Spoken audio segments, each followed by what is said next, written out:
Hello, everybody. My name is Bliss, and tonight I'm going to be reading the Bhagavad Gita. It is by Jack Howley, and this is a walkthrough for Westerners. So this should be a lot of fun. I'm going to start here. This right here. This is the Sanskrit symbol for Om, the primeval sound of the universe, the basic sound from which all else comes.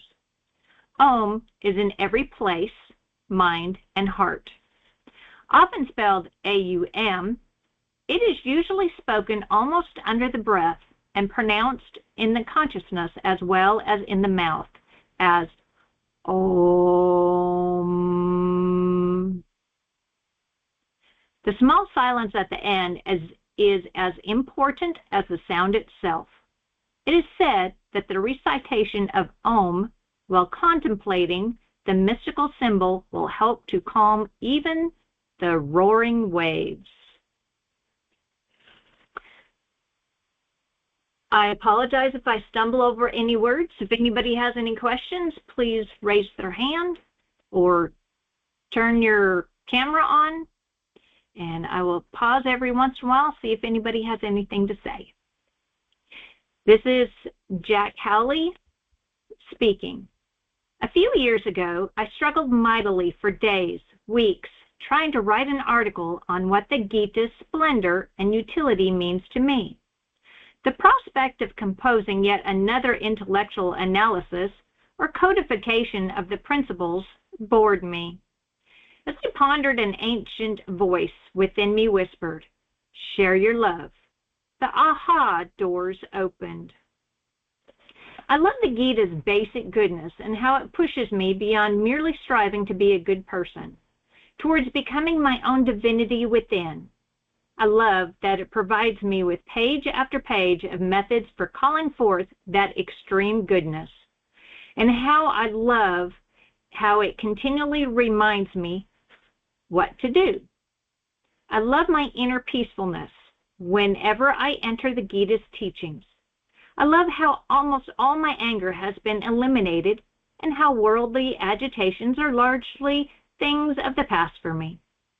I love the Gita for its depth, its breadth, and mostly its height, the way it pulls me upward.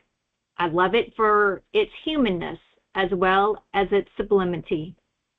I love the ultra honesty in the Gita about religion, how it lives in the open space beyond religious dogma and yet embraces a reverence for the scriptural teachings of all faiths.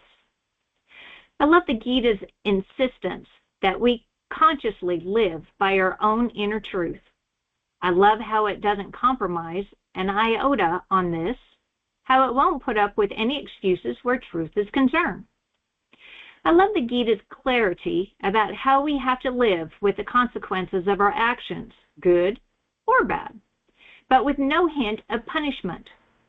I love how it neither excuses nor overlooks humanity's dark side, and yet it doesn't dwell there. Sanskrit, the precise spiritual language of the Gita, has no word for damnation.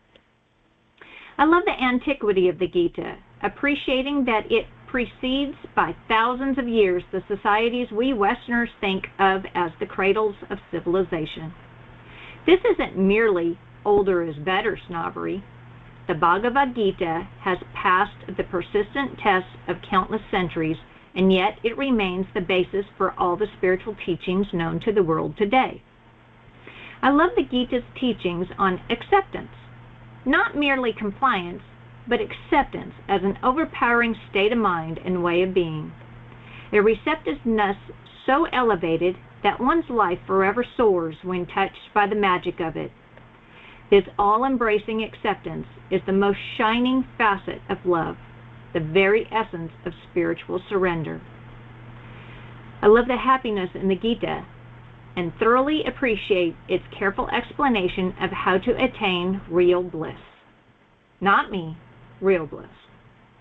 I also appreciate that it lays out what happiness is not and is clear about the pitfalls in the way of lasting happiness. I love that the all-powerful divinity described in the Gita is loving and non-punitive. I love that the Gita looks death and life squarely in the eye and offers a straightforward system for not just conquering our fear of death, but triumphing over death itself. Never said I was a good reader. Finally, I love the Gita's emphasis on application rather than on airy theology, insisting that putting the teachings into practice will lead to a happier, more graceful life. I learned that there's an enthralling paradox in all of this. In the final analysis, it's not about this book, and it's not even about the brilliant, never-changing principles and teachings of the Bhagavad Gita itself. It's about you. It's about you learning to rid yourself of your worldly suffering and find true happiness. It's about you learning to slip quietly into your own true self within. The only real destination in life is your inner divinity. In the end, it's all you have. Introduction. Any questions so far? So, the writer of the book had that. Introduction. Why the Bhagavad Gita? Ancient but strangely close and familiar. The Gita is an epic mystical poem about life, death, love, and duty from the peoples who settled in the river valleys in southern Asia and developed a sophisticated culture thousands, probably scores of thousands of years ago. It is a half-inch thick poem embedded in the middle of a 6-inch thick poem, the Mahabharata, a literary masterpiece about the heights and depths of the human soul. The Bhagavad Gita contains the inner essence of India, the moral and spiritual principles found in the very earliest scriptures of this ancient land. One of them, the Rig Veda, is said to be the oldest record of humankind. To read the Bhagavad Gita, therefore, is to reach countless epics back in time. And yet, as I settled into these cobwebby teachings, they felt strangely close and familiar. It was as if some force could at long last take my hand and walk me down a not-so-quiet path to important and meaningful truths, as if I, this too-worldly Western businessman living behind the faded, whitewashed walls of an ashram in southern India, could now finally be let in on one of the most profound secrets of humankind. This ancient tome is not, as one might expect, about withdrawing from life to meditate in some far-off cave. It's more of a manual to clutch close, a friendly guide for living a more spiritual life today, a more purposeful and fulfilling life even while staying fully active in the world. The Gita is very much about how to remove sorrow and pain from life, and thus achieve contentment and serenity, which is a wonderful goal. But even more than that, it's about the absolute highest prize, liberation and self-realization in this lifetime.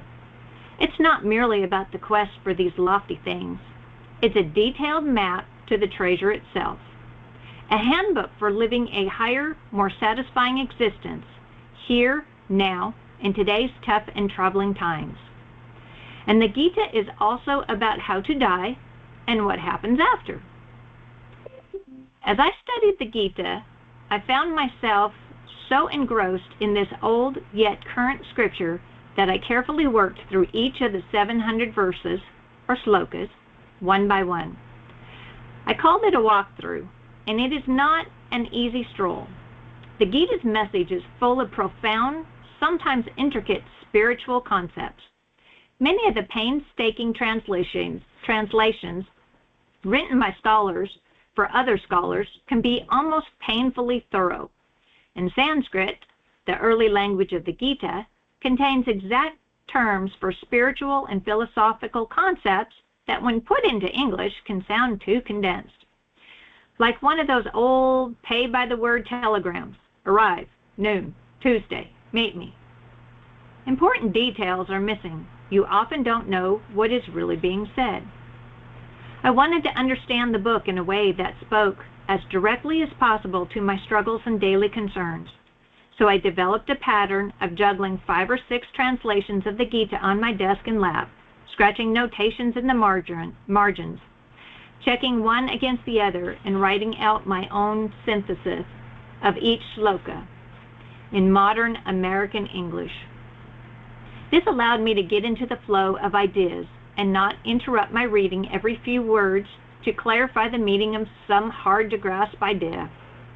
I ended up working my way through 30-some versions, many over 1,000 pages, several consisting of 2 or 3 volumes. One was 17 volumes.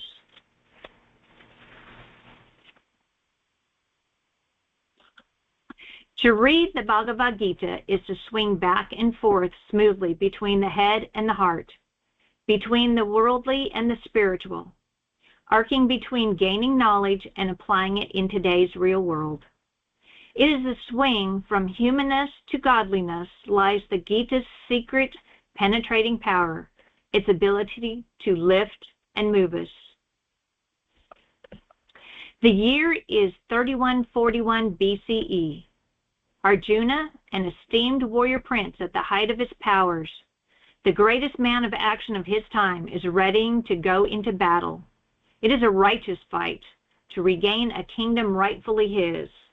All his life he has been a courageous, successful achiever, renowned for his powers in combat. But now, on the eve of the biggest clash of his career, an odd thing happens. His hands begin to shake. Arjuna is in his magnificent war chariot pulled by 4 white steeds. The chariot driver, Arjuna's best friend from boyhood, is Krishna, an avatar, an incarnation of divinity on earth.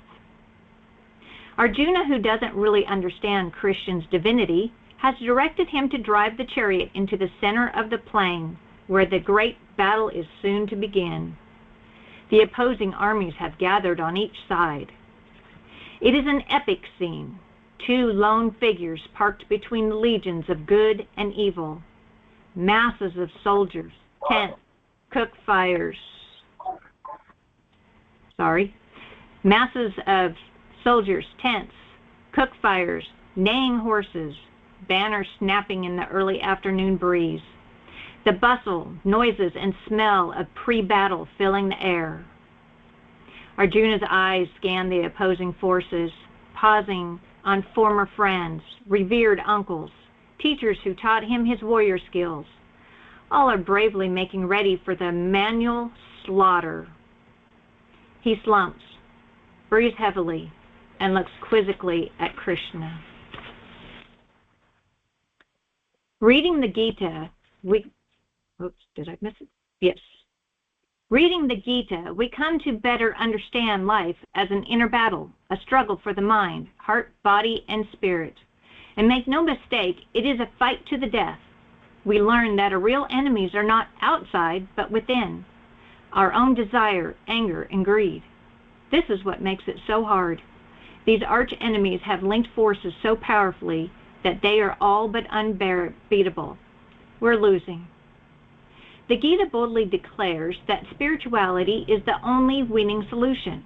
Turn inward, it directs us, and upward. Look no further than the true self within. Seated in his chariot in the middle of the battlefield, the slumping Prince Arjuna, his voice barely audible, asks, "Why am I doing this, Krishna? Life is so cruel, so demanding. I don't know if I have the heart for battle anymore." His eyes fill with tears. His knees soften and he sinks deeper into the vehicle seat. "Beloved friend," he says, "please tell me, what is this all about?" Like water that filters down through earth and comes out fresh and pure, Important ideas passing down through the sands of time are eventually rubbed clean and emerge as pure truth. Although stated in different ways at different times by different peoples of the world, these truths have been known to humanity for centuries, for millennia. Through all races and eras, many have their own conceptions of God, but they do have God and truth and goodness. All higher religions and philosophical systems are in nearly complete agreement with these basics. The beloved Gita is one of the earliest, clearest, and most comprehensive statements of these perennial truths. In the Gita, the divine comes to his friend man in the middle of a vicious war and carefully expounds the laws and principles that govern human life. We see Arjuna on the battlefield, this impressive warrior, bent, burdened, eyes glistening, pleading for the meaning of life. Krishna, totally calm, responds in effect, "Oh, you really want to know?" With that, he takes the next 20 minutes to deliver the answer, straight from the source. The Gita's 18 chapters can be divided into 3 clusters. The first 6 chapters focus mainly on knowing the true self and concurrently on the need to perform one's worldly duties effectively for society's welfare. The next 6 concentrate on the very nature of the Godhead and the great love for him that springs from intimately knowing him. The final 6 provide peculiar knowledge and wisdom for achieving the very purpose of existence, which is to liberate ourselves from the inevitable pain and sorrow that life deals us, and ultimately to merge into that Godhead, divinity itself. All these are ideas of extraordinary size and power, with numerous subtleties and shades of thought. Krishna presents each of these huge ideas gradually, piece by piece, chapter after chapter, until the whole picture becomes clear. Imagine a man we can all identify with is in dire straits at a crossroads, brought to his knees by the great pressures and complexities of life, shakily reaching out, and his best friend, an incarnation of God, takes his hand and walks him through the answer, explaining step by step the most profound secrets of all ages. Walking through the Gita may not be bump-free. Some words are unpronounceable, and some of the ideas are so new to us or so different to our Western culture, they can be missed, or worse, dismissed. The idea of Atma, for example, which is the divinity in us, can feel strange to a Westerner. Me? God? Until Atma is understood to be a version of the soul. The ideas of detaching and surrendering are anathema to most Westerners. For some, the concept of avatar, an embodied God, is unthinkable for us. It is acceptable only if it happens to be their idea of God who inhabits a body. Early in the story, most readers agree with Arjuna's anti-war sentiments, only to be dismayed when Krishna, seemingly to justify war, tells him to go and fight. The shock diminishes as we gradually learn that it is not a question of being for or against war, or even an issue of slaying or being slain, but an issue of living by one's inner truth and doing one's duty. We have to keep reminding ourselves that the battle is metaphoric, that the war is being fought inside each of us and will continue throughout our lives. There are bound to be bumps. Many of the words in the original Sanskrit have multiple meanings. Karma, for example, and some of the concepts may not appear fashionable in our times. Sacrifice, duty, and purity are examples. There will probably be others. The point is to try not to be turned off or dismiss anything in the Gita too early. These truths have survived the sands of time. What remains is amazingly pure and practical. This is a powerful work filled with truth beyond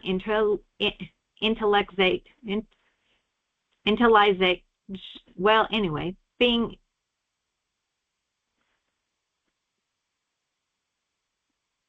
is truth beyond intellectualization. That was wrong, but okay. You have to read the Gita through your heart. It is your mood while reading that soothes your way through this ancient scripture. Be as receptive as you possibly can. Toss uneasiness and skepticism on the shelf for a while. Try to suspend hasty judgments and be more patient with unfamiliar usage of familiar words. Allow these new concepts of unity and divinity to enter and expand into new ways of thinking and being. Read it heedfully and be prepared to take contemplation breaks along the way. Let it sink in. There is a high magic in reading or listening to it this way. The magic resides in the listener's overall attitude. This mood of acceptance is precisely how the Gita exhorts us to live our lives. This is the invaluable state of mind that brings a happier life. When we imbibe these ancient teachings in this spirit, its high message seeps into our being, prompting and penetrating every thought and act. It becomes a part of us, and we of it. Thus, the process of reading or hearing the Gita becomes an actual experience of the profound truths it brings. Reading it this way is being it. The Gita, after all, is not theology or religion. It's poetry. It's a universal love song sung by God to his friend man. It can't be confined by any creed.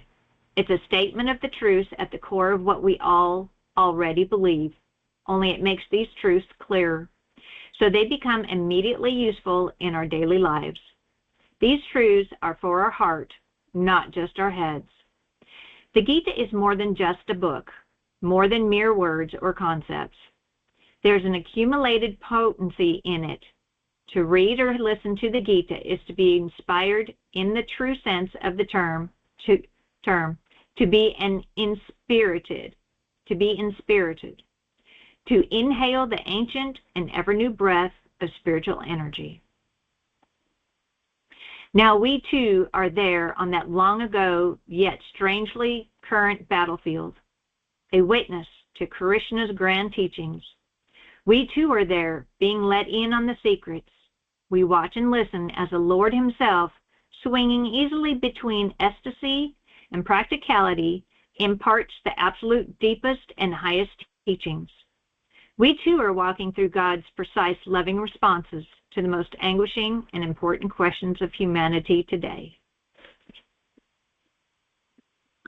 Chapter 1, Part 1. Knowing the true self within and selfless action. We're reading the Bhagavad Gita by Jack Howley. Chapter 1.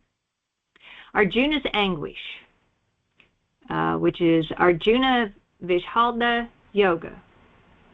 If I don't pronounce something correctly, I apologize. Why should we wage war? Death would be better for me. His unseeing eyes blinked several times as he spoke to his minister Sanjaya.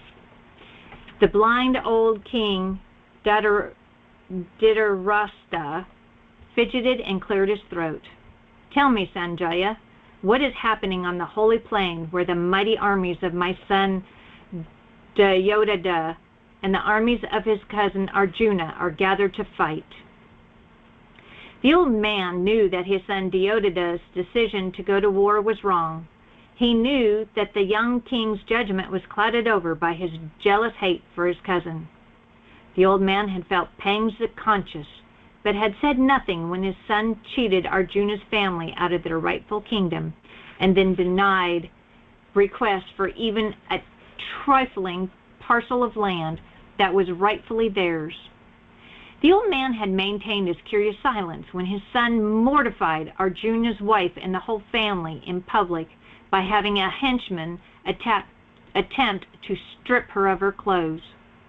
He didn't even condemn his son's heinous attempt to assassinate Arjuna's entire family. Nor did the old man try to change his son's mind when the young king sneered at all the recent peace overtures from Arjuna's family. Indeed, the old blind man was so caught up in his mindless support of his son that neither ethical nor spiritual feelings could find their way into his heart. All good judgment had been lost. An unfair and ill-conceived war was about to erupt, and though he was the only person who could at this point avert the disastrous slaughter, he had no mind to do so. The minister, Sanjaya, because of his honest character and had been granted temporary yogic powers to see and hear what was occurring on the distant battlefield. Sanjaya's name means victorious over the self. With a steady voice, he replied to the old king's question. Your son, Dhritarashtra, is now viewing for the first time Prince Arjuna's opposing army all drawn up and ready to fight. It is obviously more formidable than Duryodhana had expressed, and he seems a bit anxious. Your son turns to his own forces as if looking for something or someone, almost childlike in his manner. He finds Drona, his old archery teacher, in the crowd and moves quickly to him. Sanjaya paused and leaned toward the old man. Why is your son running to his former teacher? Perhaps his confidence wanes or his conscience bothers him. The old king didn't immediately react to this, which, to Sanjaya, showed that the old man's spirits were as sinister as his son's. Sanjaya continued his description of the distant scene. Your son, almost flinging his words at his venerable teacher, says, Well, Drona, take a look at the army marshaled by your talented disciple Arjuna. Why did you accept him as your pupil and teach him the art of war? The question carries a taunt, implying that Drona had made a mistake years ago in tutoring this prince, who is now the enemy. Sanjaya shook his head. No one should ever speak to his teacher this way. It reveals your son's nervousness. Without waiting for the old king's reactions, Sanjaya continued his account. Your son is now mentioning the names one by one of the noted leaders of Arjuna's opposing army, some of whom were Drona's students. He is too carefully enunciating each name, which is an indirect but rather obvious censoring of his ex-master for the opposition's great strength. But now your son realizes that he has overstepped his bounds and switches to listing the leaders on his own side. He puts the teacher Drona at the top of his list, clearly a patronizing gesture. As your son continues speaking, the generals stand close but appear uncomfortable with the too careful way he is voicing their names. Sanjaya waited a moment as they continued to watch the far-off scene, and then resumed his account. Sensing his general's discomfort, your son abruptly stops. But we may have heroes on our side, he says, and we're ready to lay down our lives, and they're ready to lay down their lives for me. But again, his words don't fit his demeanor. There's a forced bravado in his voice. It's not clear whether he's putting down his own army or the opposition's. It's as though your son is unwittingly spelling ruin to himself and our forces, even as he attempts to put weakness on the enemy. He tries to rectify this and blurts an order to his generals. Go assume your positions, he says, and then adds, but at all costs, protect Field Marshal Bhishma. His words and manner again reveal doubts, as if he does not trust his own generals. Or perhaps his concern about protecting Bhishma, the vulnerable old man both sides call grandfather, is a grasp at a semblance of righteousness for his own side. Sanjaya stopped talking as he watched the events unfold on the distant battlefield. and then resumed his narration. Now Bhishma, as if trying to cheer your son and rescue the deteriorating situation, is suddenly roaring like a lion and blowing his conch, indicating that the battle has begun. All the armies standing behind him have suddenly come to life, blaring forth their conchs, kettle drums, cymbals, cow horns, and trumpets. It's a loud, tumultuous noise. Now the opposition, led by Prince Arjuna and his lifelong friend Krishna, are answering this deafening roar with long, wailing blasts on their own conchs.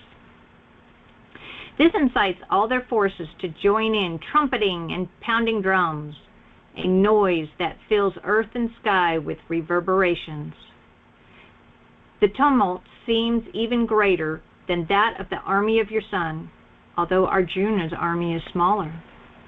Like thunder, the noise of the opposition seems to tear through the hearts of your son's armies. It's as if the respective clamors of the two sides echoes the relative justness of their causes. The opposition's greater commotion seems to abnormally penetrate the hearts and consciousness of your forces. Arjuna loses his resolve. The old blind king squirmed in his seat, but ever-honest Sanjaya ignored it and continued his commentary. Your son's blood enemy, Prince Arjuna, aware that the fighting is about to begin, lifts his bow and speaks with an obvious, perhaps too obvious, zeal. Krishna, Arjuna says, place my chariot between the two armies. I want to view those who came here daring to fight for the evil-minded Yodhada. Everyone on both sides watches as Krishna drives Arjuna's splendid war chariot into the open field between the two armies and positions it in front of the opposing generals. Behold the gathered foes, Krishna says with an edge in his voice. Arjuna now looks long at both armies, staring especially at his paternal uncles, teachers, cousins, and various benefactors, friends, and comrades on both sides. As his eyes fall on those who are now his enemies, his attitude seems to waver, and he appears confused. He begins to speak to Krishna, but the words get caught in his throat. The prince collects himself, and again begins. Seeing my kinsmen gathered here, ready to fight, he says, all of a sudden I am overwhelmed by my emotions. My arms and legs feel heavy, Krishna. My mouth is dry, and my hair stands on end, and my body is shaking. See? Arjuna holds out his hand, and even he is surprised at the forcefulness of its tremors. He clears his throat and continues. I can hardly hold my bow. My skin burns all over. My mind whirls. I can barely stand up. What is happening to me? With this indication of Arjuna's weakness, a slight smile formed on the old king's face. Sanjaya noticed it and continued his account. Arjuna takes a deep breath and speaks. I see bad omens for our side, Krishna. I can't see any good coming from slaying my relatives. This is unlike our earlier days of glory. Krishna, old friend.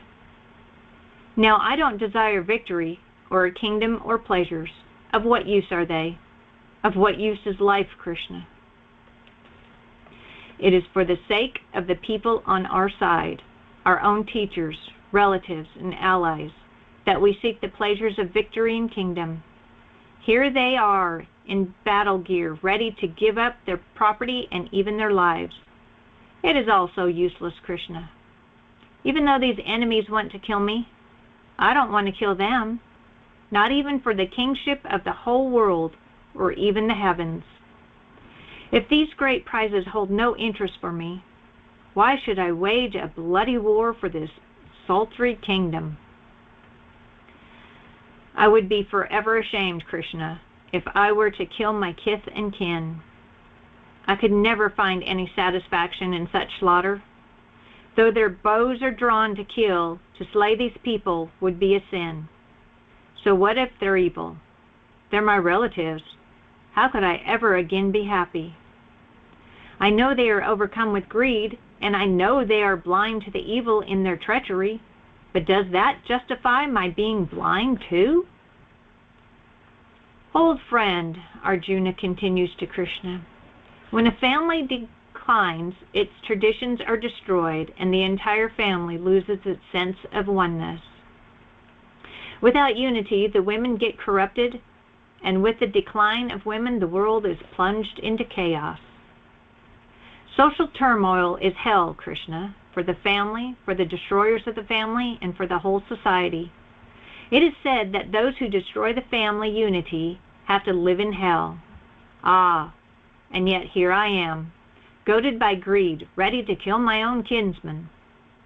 Krishna, if those same relations attack me and kill me, unresisting and unarmed on this battlefield, so be it. Death would be better for me.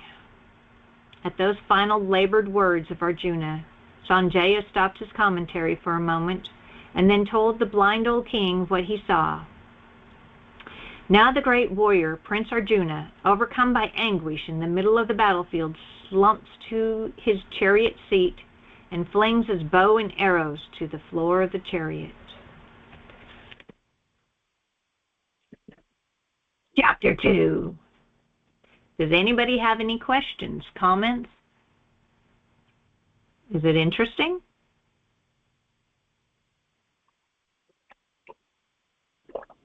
Yes, I'm enjoying it. Okay. And we'll start on chapter 2. What time? Okay. Keep going. Awesome. The path of knowledge. The path of knowledge. Sankhya Yoga. Don't ask me how to pronounce some of these. If you listen to this on audio, which I got out of my library, so I got it for free, Jack Howley, the author of the book, reads it, and he says all of the words correctly, all the Sanskrit words correctly. Okay. Chapter 2, The Path of Knowledge. The sensation of your pain and sorrow will depend on how well you overcome your ignorance of your true self that lives within you. Arjuna's eyes were burning with tears of compassion and confusion. The blind old king was rejoicing, thinking an easy victory was at hand. Sanjaya continued his straightforward report of the distant battlefield. As Krishna watches the once brave warrior prince plunge into pitiful weakness, his normally soft eyes become steely, and he speaks. Arjuna, where does all this despair come from? This egotistic self-indulgence at a time of crisis is shameful and unworthy of you. You are a highly evolved, cultured man who is supposed to live a truth-based life, a life of dharma. And yet your confused mind is unbalanced and would not know truth if it hit you over the head. I know you are astounded at my lack of commiseration, but you must not yield to this feebleness. Truth and right can never be obtained by the weak.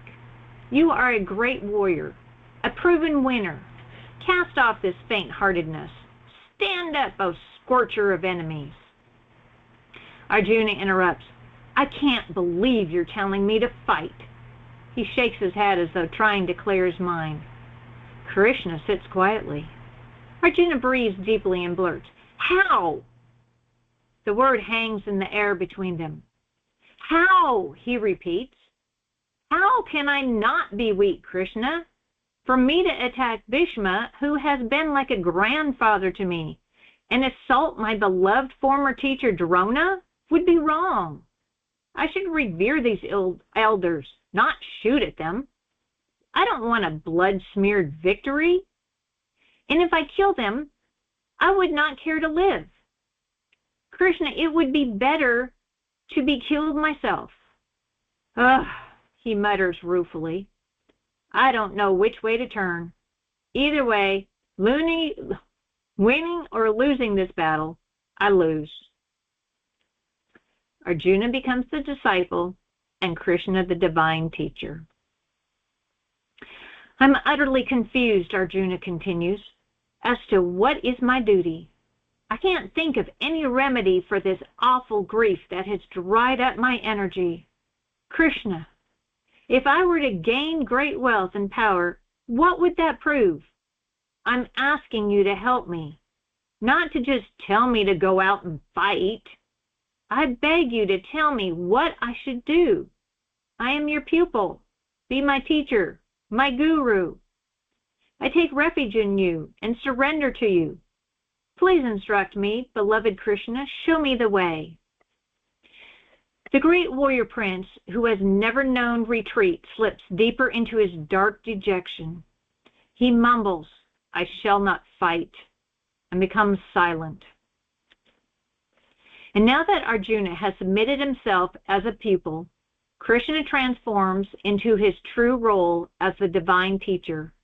He tightens the reins in his hand, looks long into the crestfallen warrior's eyes, and begins to speak. You may grieve sincerely, Arjuna, but it is without cause. Your words may seem wise, but the truly wise one grieves neither for the living nor the dead. There has never been a time when I, or you, or any of these kings and soldiers here did not exist. And there will never be a time when we cease to exist. Physical bodies appear and disappear, but not the Atma, the soul or life force, that lives within them. This life force comes and dwells in a body for a while. While therein, it experiences infancy, childhood, youth, and old age, and then, upon death, passes eventually into a new body. Changes such as death pertain to the body, not the Atma.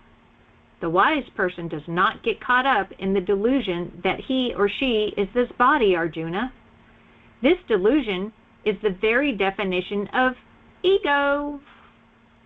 Arjuna, the contact of bodily senses with objects and attractions in the world creates feelings like sorrow or happiness, and sensations like heat or cold. But these are impertinent, transitory, coming and going like passing clouds. Just endure them patiently and bravely. Learn to be unaffected by them. The serene person, unaffected by these worldly feelings and sensation, is the same in pain and pleasure, and does not allow him or herself to get disturbed or sidetracked. This is the person fit for immortality. Realize this and assert your strength, Arjuna. Do not identify your true self merely with your mortal body. Real, as used in spirituality, means that which is eternal, never changing, indestructible. This is the very definition of reality. That which is real never ceases to be. Anything that is impermanent, even if it lasts a very long time and seems durable, eventually changes and thus does not have true reality. The wise ones understand the difference between the real and the not real. When you fully understand this profound fact, you will have obtained the zenith of all knowledge. One's body, according to this logic, is not real. And yet, there is something that dwells within the body that is real, the Atma, which is existence itself, awareness, pure consciousness. Get to know this reality. It pervades the entire cosmos and is unchanging and indestructible. No power can affect it. No one can change the changeless. This Atma, Arjuna, is like space or sky. Clouds appear in the sky, but their presence does not cause the sky to grow apart to make room for them. In the same manner, the Atma, the true self within, remains ever itself. Things of the material universe come and go, appear and disappear, but the Atma never changes. Only the body is mortal. Only the body will come to an end. But the Atma, which is the true self within, is immortal and will never come to an end. So fight, O warrior. You talk about killing or being killed. Know that the body may be killed, but the indwelling reality, the Atma, can never be killed. To say that one person slays and the other is slain may be correct from a physical, worldly standpoint, but it is not the reality of the matter. The Atma, this real us, was never born, nor will it ever die. In fact, this eternal reality within is never destroyed. It never undergoes any changes. When your ego takes over and you erroneously identify yourself with the body, you feel that physical death is death to the self, and that is frightening. But the self, Atma, can never be killed. When the body is slain, the Atma remains unaffected. The one who understands this hard-to-grasp principle of Atma, the true self within, that is eternal, indescribable, and changeless, realizes that at this level of comprehension, there is no slaying and no causing another to slay. As a person sheds a worn-out garment, the dweller within the body casts aside its time-worn human frame and dons a new one. The indweller, the self-Atma, remains unaffected by all worldly changes. It is not wounded by weapons, burned by fire, dried out by wind, or wet by water. This indwelling self is all-pervading, which means it is everywhere. It is also eternal and changeless, because it is beyond the worldly dimensions of time. Time has no access to it. Arjuna, the sensation of your present pain and sorrow will depend on how well you overcome your ignorance of your true self that lives within you. The qualities of the Atma. It is not easy, as I said, Arjuna, to fathom this mysterious concept of the true self. Everything else in the world changes. Every creature, rock, blade of grass, human being, element, or component of any kind changes. Only the Atma never changes, because it is never modified. It is termed immutable, because it is invisible, has no form, and cannot be heard, smelled, or touched. It is termed unmanifested, because the human mind cannot perceive or conceive. It is said to be unknowable. Why grieve over a self that is immutable, unmanifested, and unknowable? Krishna lets those ideas sink in and then continues. Even if you do choose to see yourself as a worldly body that dies, why suffer this anguish? Your despondency steals your strength. Death is inevitable for all the living. You know that death is certain in all of nature, so why mourn that which is natural? Nothing, absolutely nothing in nature is permanent. All beings are temporary. Before birth, they were unmanifested, non-materialized. At birth, they became manifested. At their end, they again become unmanifested. What is there in all this to grieve over? Grieving over the temporary just uses up your energy and holds back your spiritual growth. That's a really good point. Grieving over the temporary, and everything is temporary, just uses up energy and holds back your spiritual growth. No one really understands the Atma. Arjuna, one person sees it as wondrous, another speaks of its glory. Others say it is strange, and there are many who listen but do not comprehend it at all. Very few even think of inquiring into what is beyond this physical world. I am well aware that I have veered into high philosophy, but you must understand that all beings, whether called friend or enemy, have this indestructible Atma within them. You must be poised above this debilitating sorrow of yours. The warrior's personal karma. One personal duty in life, one's Savadharma, should be viewed as one's responsibility to his or her highest self, the Atma. This ultra-high level of duty carries with it the requirement that one never does anything that is contrary to this true self within. And even if you consider your Savadharma more narrowly from the standpoint of being true to your profession, you should not hesitate to fight. For a warrior, war against evil, greed, cruelty, hate, and jealousy is the highest duty. The tide of fortune comes in, but rarely. This war is a great, unsolicited opportunity for you to fight for righteousness. For a warrior, this is no less than a free pass to heaven. Therefore, rejoice, Arjuna, be happy. This is your opportune moment. But if you do not fight this battle of good over evil, you will fail in both your worldly duty and in your duty to your very self. You will violate your Savadharma. Not doing the right thing when it is required is worse than doing the wrong thing. Not doing the right thing when it is required is worse than doing the wrong thing.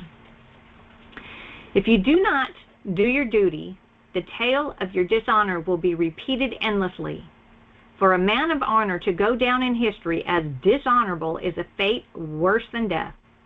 Ordinary human beings naturally strive to preserve their lives, but the warrior has a different way. Warriors must be ever ready, not merely to safeguard, but also to sacrifice their lives for a cause. Knowingly surrendering your life to an ideal increases your glory. But your superb soldiers will think it was fear that made you withdraw. Though they esteemed you before, they will treat you and your name with derision. Your enemies, who have harbored a grudging respect for your powers in battle, will slander you and ridicule your bravery. Do you really think they will believe that you withdrew out of love for kith and kin? Those who used to shudder at the thought of fighting you will crack insolent jokes about your faint-heartedness. Failure to do your duty will destroy the well-deserved reputation you built over many heroic battles. This battle is a righteous cause, Arjuna. No matter what happens, you win. If killed, you immediately enter heaven. If victorious, you achieve a great name and fame. Either way, you triumph. So arise, Arjuna, fight, and heed this important point about life in general. The way to win this great war is to react alike to both pain and pleasure, profit and loss, victory and defeat. The secret of selfless action. Hang on.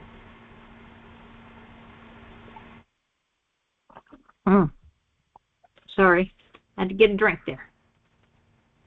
Okay, the secret is selfless action. Krishna, as though to solidify that point, pauses a moment and then continues. You have now heard an intellectual explanation of the principle of Atma, the true self, and of the need to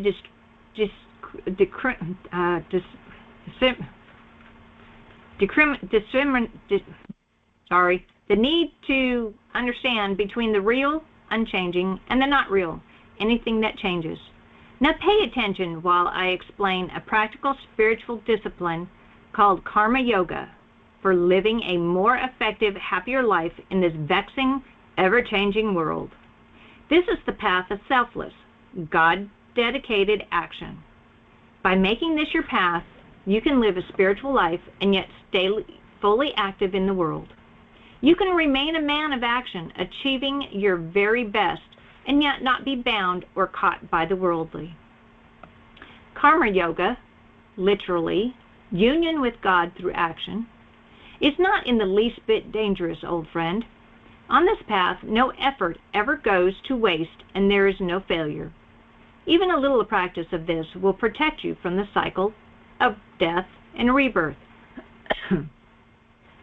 When one's actions are not based on desire for personal reward, one can more easily steady the mind and direct it towards the Atma, the true self within. For the person of steady mind, Arjuna, there is always just one decision. But for the quivering mind pulled in 1,000 directions, the decisions that plague it are endless, and they exhaust one's mental strength. People with an unsteady mind inevitably end up failing. Those with an unwavering mind achieve great success. There are people ignorant of this principle who take delight in their own particular dogma, proclaiming that there is nothing else. Their idea of heaven is their own enjoyment. The main reason they do their activities is to achieve the pleasures and power that heaven promises. Thus, even though their motive is common and positive, they are in truth filled with rather selfish desires. With their minds, they thus take up by their own selfish desires for everlasting pleasure and power. They are not able to develop the utter concentration needed to reach union with God, which is mankind's only real objective. The scriptures describe 3 components of nature called gunas. I will describe these in more detail later, but for now, concentrate on transcending all of them. Focus on going beyond all of nature and all worldly attachments. To be bound to worldly nature is certainly not the purpose of life. Focus instead on the eternal that lies beyond this worldliness. Concentrate on freeing yourself from the tyranny of so-called pairs of opposites. Release yourself from always trying to elevate and judge and evaluate everything. Disentangle from your habit pattern of seeing things as good or bad, lovable or hateful, pleasant or painful, and so forth. The tendency to get trapped in apparent opposites is a common and debilitating malady. Instead, remain tranquil and centered in the self, the Atma. Take care not to seek, acclaim, or acquire earthly objects. A reservoir that is necessary during a dry spell is of little use during a flood. Similarly, to the enlightened person, even scriptures are superfluous. Yes, live Yes, live amicably with the worldly existence, but know you must transcend it. Prepare yourself for nothing less than union with divinity itself. Work hard in the world, Arjuna, but for work's sake only. You have every right to work, but you should not crave the fruits of it. Although no one may deny you the outcomes of your efforts, you can, through determination, refuse to be attached to or affected by the results, whether favorable or unfavorable. The central points of issue, Arjuna, are desire and lack of inner peace. Desire for the fruits of one's actions brings worry from possible failure. The quivering mind I mentioned. When you are preoccupied with end results, you pull yourself from the present into an imagined, usually fearful future. Then your anxiety robs your energy, and making matters worse, you lapse into inaction and laziness. I like that one. When you are preoccupied with end results, you pull yourself from the present and into imagined, usually fearful futures. Then your anxiety robs your energy, and making matters worse, you lapse into inaction and laziness. One does not accomplish great ends in some by and by future, O warrior. Only in the present can you hammer out real achievement. The worried mind tends to veer from the only real goal, realizing the Atma, uniting with the divinity, the true self within. The ideal Arjuna is to be intensely active and at the same time have no selfish motives, no thoughts of personal gain or loss. Duty uncontaminated by desire leads to inner peacefulness and increased effectiveness. This is the secret art of living a life of real achievement. To work without desire may seem impossible, but the way to do it is to substitute thoughts of divinity for thoughts of desire. Do your work in this world with your heart fixed on the divine instead of on outcomes. Do not worry about results. Be even-tempered in success or failure. This mental evenness is what is meant by yoga, union with God. Indeed, equanimity is yoga. Work performed without anxiety about results is far inferior. Work performed with anxiety about results is far inferior to work done in a state of calmness. Equanimity, the serene mental state free from likes and dislikes, attractions and repulsions. It is truly the ideal attitude in which to live your life. To be in this state of mind is to be lodged in the divine. Pitiful are those pulled by the fruits of their action. When you are endowed with this basic detachment, you shed the karmic consequences of both your good and bad deeds, casting aside the inevitable effects of your actions. Never lose sight of the overriding goal, which is to free yourself from bondage during this lifetime, to shed attachment to worldly things, detach from the ego, and truly release yourself from the world of birth and death. When you do this, you actually become one with God. I see that you sigh at this breathtaking goal, Arjuna. Know that you can achieve this by first uniting your heart with God, and only then pursuing worldly things. Proceed in this order, not in the reverse order, and then your actions will be linked to the very purpose of life, which is, again, union with the divine. A yogi is a truly wise person whose consciousness is unified with Brahman, the Godhead. True yogis are detached. They are not at all concerned about the fruits of their actions and thus have left all anxiety behind. Detachment is the means to convert misery-laden karma, here indicating the entangling consequences of one's acts, into misery-free living. Detachment is the means for rising above worldly activities and getting into a state beyond the worldly. Achieve that transcendent state, Arjuna, and enter the battle not merely as a soldier, but as a man of true wisdom, a yogi. These high spiritual teachings are not meant just for the recluse. They are intended for active people like you, immersed in the hustle and bustle of the world. When your mind crosses the mire of delusion and your intellect clears itself of its confusion about the truth of who you really are, your true self, then you will become dispassionate about the results of your actions. At present, Arjuna, your mind is bewildered by conflicting ideas and philosophies. When it can rest steadily and undistracted in contemplation of the true self within, you will be enlightened and completely united in love with the divine. This is where yoga reaches its culmination, the merging of individual consciousness and cosmic consciousness. This is nothing less than the goal of life.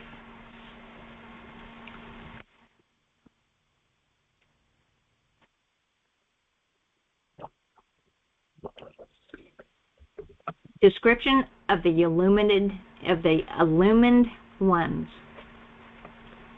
Arjuna, listening attentively, interrupts. But Krishna, how does one identify the enlightened person you describe, the one absorbed in the divine? How would such a one speak, sit, or move about, for example?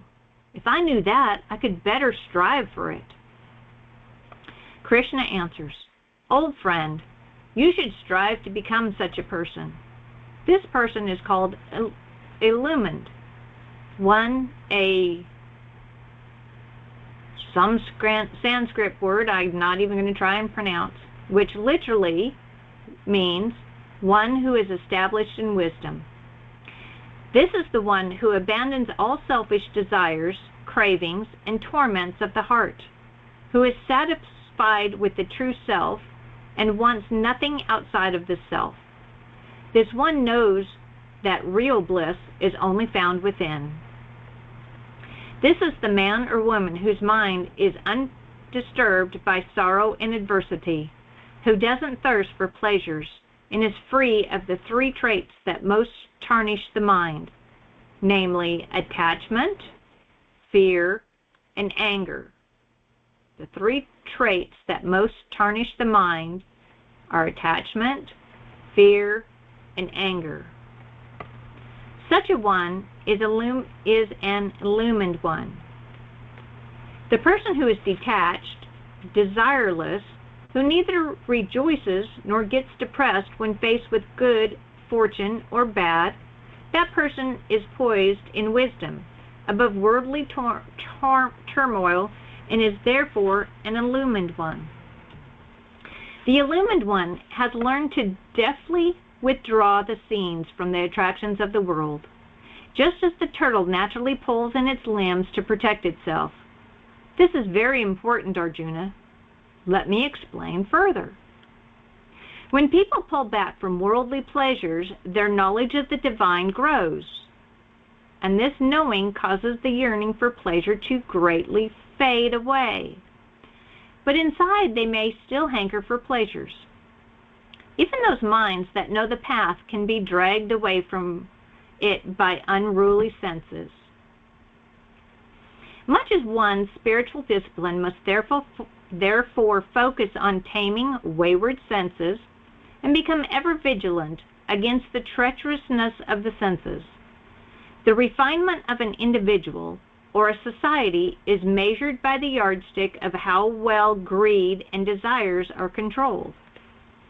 The illumined ones subdue their senses and hold them in check by keeping their minds ever intent on achieving the overreaching goal of union with God. They get in the habit of substituting divine thoughts for attractions and senses. The downward spiral to one's ruin consists of the following process: brooding on, or merely thinking about, brooding on worldly attractions develops attachments to them. From attachments to sense objects come selfish desires. Thwarted desires cause anger to erupt. From anger arises delusion. This causes confusion of the mind and makes one forget the lessons of experience. Forgotten lessons of experience cloud the reason, which results in loss of discrimination. The difference between truth and non-truth, real and non-real. Finally, losing the faculty of discrimination makes one veer from life's only purpose, achieving union with divinity. Then, unfortunately, one's life is wasted. But when one can move about in a world that surrounds you with sense attractions and yet be free of either attachment or aversion to them, tranquility comes and sits in your heart, and you are absorbed in the peace and wisdom of the self within.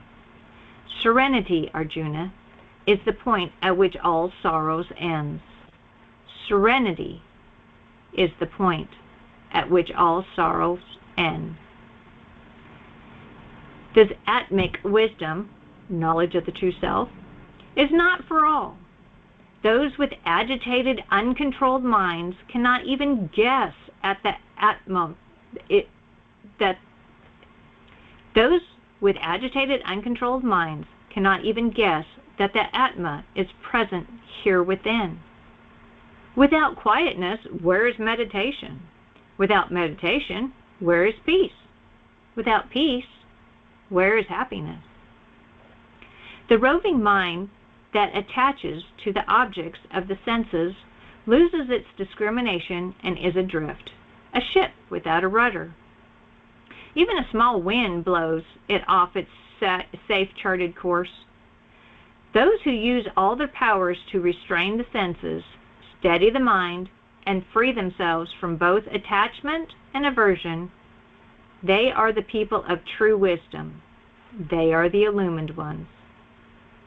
Worldly people perceive existence itself quite differently than do spiritually wise people. It is like night and day.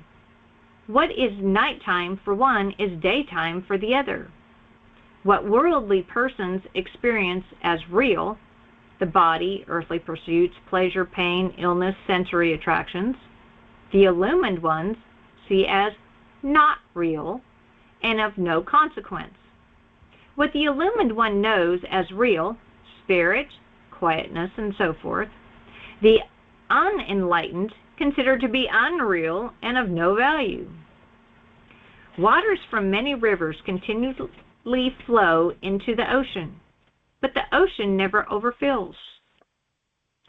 In a like manner, desires and attachments constantly flow into the mind of the illumined one, but he or she, like the ocean, in its deepest depths, is totally still and never disturbed.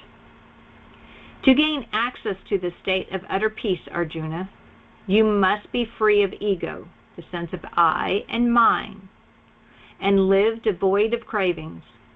You must forget desire.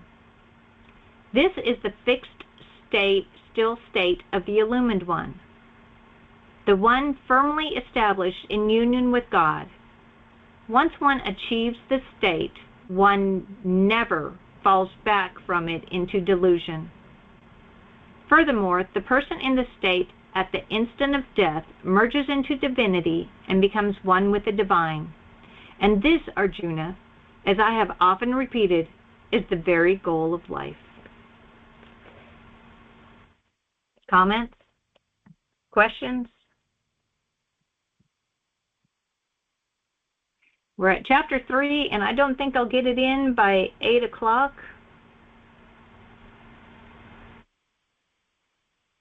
It's a lot to ponder over. It's really good. Like I said, the Bhagavad Gita by Jack Howley. You can get it. I got it on my library app. I've listened to it different times, and every time I hear different things. I got the book so I can read it slowly, and I like it. Anybody else?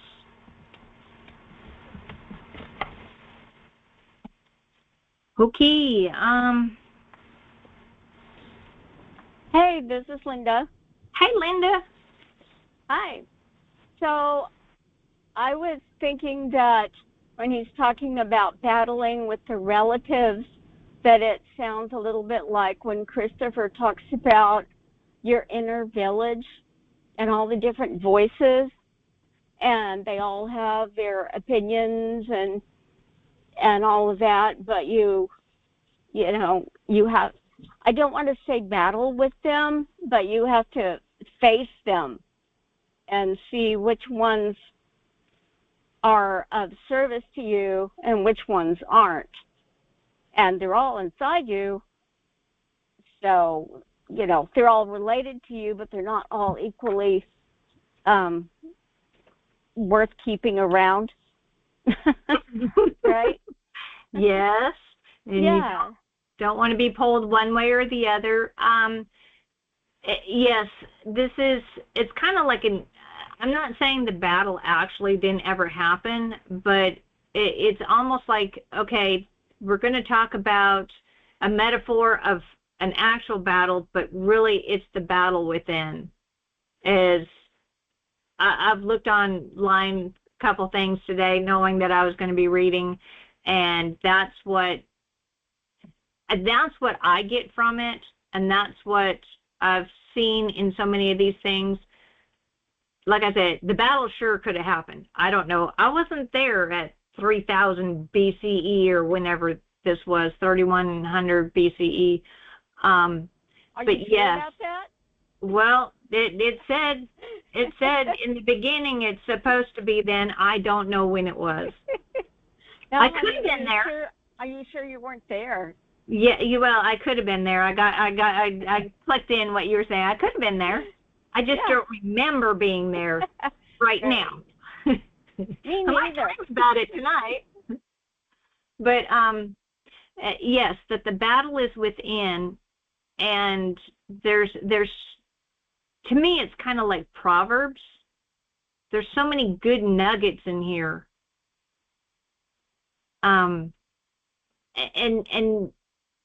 the Proverbs are more just, to me, they're just chunks, nuggets of sayings and things to do or not do, whereas this is kind of all tied in with the story. So it to me, it's more entertaining. All right. Anybody else want to chime in? I hope everybody enjoyed this. If you want to look some stuff up, or if you want to get the book and do a little reading or read along with me, while I read it yourself while I read, or if you want to do some of the reading, that would be great. If not, I will see you next time for part 2. We are about a fifth of the way through the book. So everybody have a good night. Thank you. That was great stuff. Oh, good. I'm glad you enjoyed. Yeah, it was very cool. Thank you. All right. Have a good night.